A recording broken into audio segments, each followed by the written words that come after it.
ಚಾಮರಾಜನಗರದಲ್ಲಿ ನ್ಯಾಯಮೂರ್ತಿ ನಾಗಮೋಹನ್ ದಾಸ್ ಅವರು ಸಲ್ಲಿಸಿರುವ ಒಳ ಮೀಸಲಾತಿ ಸಮೀಕ್ಷೆ ವರದಿ ವಿರೋಧಿಸಿ ಹೊಲೆಯ ಸಮುದಾಯದ ವತಿಯಿಂದ ಪಂಚಿನ ಮೆರವಣಿಗೆ ನಡೆಸಲಾಯಿತು. ನಗರದ ಭೀಮರಾವ್ ಹೆಬ್ಬಾಗಿಲು ಮುಂಭಾಗದಲ್ಲಿ ದಲಿತ ಮಹಾಸಭಾದ ರಾಜ್ಯ ಉಪಾಧ್ಯಕ್ಷ ವೆಂಕಟರಮಣ ಸ್ವಾಮಿ ಪಾಪು ಅವರ ನೇತೃತ್ವದಲ್ಲಿ ಜಮಾಯಿಸಿದ ಪ್ರತಿಭಟನಾಕಾರರು ಅಲ್ಲಿಂದ ಮೆರವಣಿಗೆಯನ್ನ ಹೊರಟು ಭುವನೇಶ್ವರಿ ವೃತ್ತಕ್ಕೆ ತೆರಳಿ ಕೆಲಕಾಲ ಪ್ರತಿಭಟನೆಯನ್ನ ನಡೆಸಿ ನಾಗಮೋಹನ್ ದಾಸ್ ವರದಿ ವಿರುದ್ಧ ಆಕ್ರೋಶ ವ್ಯಕ್ತಪಡಿಸಿದ್ರು.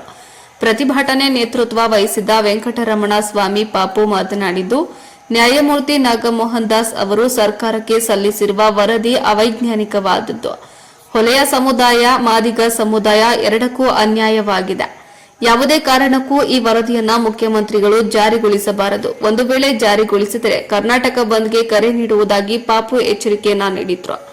ಇನ್ನು ಮೆರವಣಿಗೆಯಲ್ಲಿ Jagadish, CM Shivanna, Ramasamudra, Suresh auto, Umesh, Prakash, Mahadevaswamy, Sendil, Siddaraju, Rangaswamy, Mallu, auto Kumar, Umesh Kumar ಇತರರು ಭಾಗಿಯಾಗಿದ್ರು. ಇಡೀ ಜಿಲ್ಲೆ ಜನ ಇವೆಲ್ಲ ಒಂದು ಸಾಂಕೇತಿಕವಾಗಿ ಧರಣಿ ಮಾಡ್ತಾ ಇದೀವಿ ಅಷ್ಟೇ. ಇದೊಂದು ಸಾಂಕೇತಿಕ ನಿರ್ಣಯ ಮಾಡಿದ್ದು ಇವತ್ತು ಮಾಡಿದ್ದೀವಿ. 13ನೇ ತಾರೀಕು ಇಡೀ ಜಿಲ್ಲೆಯಿಂದ 10,000 ಜನ ಬರ್ತಾ ಇದ್ದಾರೆ. ಬೇರೆ ಬೇರೆ ಜಿಲ್ಲೆಯಿಂದ ಸಹ ಬರ್ತಾ ಇದ್ದಾರೆ.